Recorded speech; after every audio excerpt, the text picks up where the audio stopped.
AP మంత్రివర్గంలో సామాజిక న్యాయం లేదని, దళితులకు అన్యాయం జరిగిందని విద్యార్థి నిరుద్యోగ యోజన రాష్ట్ర జేఏసీ అధ్యక్షులు సిర్లా శ్యామసుందరరావు ఆవేదన వ్యక్తం చేశారు. విశాఖ ప్రెస్ క్లబ్లో నిర్వహించిన మీడియా సమావేశంలో ఆయన మాట్లాడారు. జగన్ ప్రభుత్వం సాగించిన కీచక ప్రభుత్వాన్ని గద్దె దింపాలనే లక్ష్యంతో దళితులందరూ కూటమి ప్రభుత్వానికి మద్దతు పలికారని, ముఖ్యంగా శ్రీకాకుళం జిల్లాకు చెందిన కొండ్రు మురళి దళితులను ఏకం చేయడంలో కీలక పాత్ర పోషించారని తెలిపారు. చంద్రబాబు ఇద్దరికి మాత్రమే దళితులకు మంత్రి పదవులు ఇవ్వడం భావ్యం కాదని, జగన్ మాదిరిగా 5గురికి పదవులు ఇవ్వాలని ఆయన డిమాండ్ చేశారు. ఒక రాక్షస ప్రభుత్వాన్ని దించడం అనేటటువంటి జరిగింది.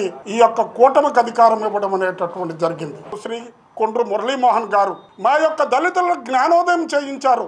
ఈ యొక్క జగన్మోహన్ రెడ్డి గారి పరిపాలనలో 28 పథకాలు పోయినాయి.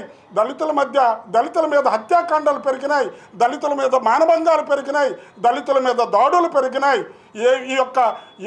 ఏ ఒక్క రోజైనా ముఖ్యమంత్రిగా జగన్మోహన్ రెడ్డి వారిపైన చర్యలు తీసుకోలేదని కొండ్రు మురళీమోహన్ గారు ఈ పథకాలు 28 పోవడంతో పాటుగా ఈ యొక్క దాడులను కూడా ప్రతి ఒక్క దళిత వాడల్లో ప్రతి ఒక్క వ్యక్తికి చేరేటట్టుగా శ్రీ కొండ్రు మురళీమోహన్ గారు ఈ రాష్ట్రం నలుమూలలా తిరిగి ఈ దళితులందరినీ కూడా సమీకృతం చేసి తెలుగుదేశం పార్టీ ఆ యొక్క కూటమి వైపు ఓట్లు వేయించేటటువంటి విధానం చేశారు. ఆయన నారా చంద్రబాబు నాయుడు 4వ అధికారము చేపట్టి ఇద్దరికి దళిత ప్రజాప్రతినిధులకి తన మంత్రివర్గంలో అవకాశం కల్పించడం అనేటటువంటి జరిగింది.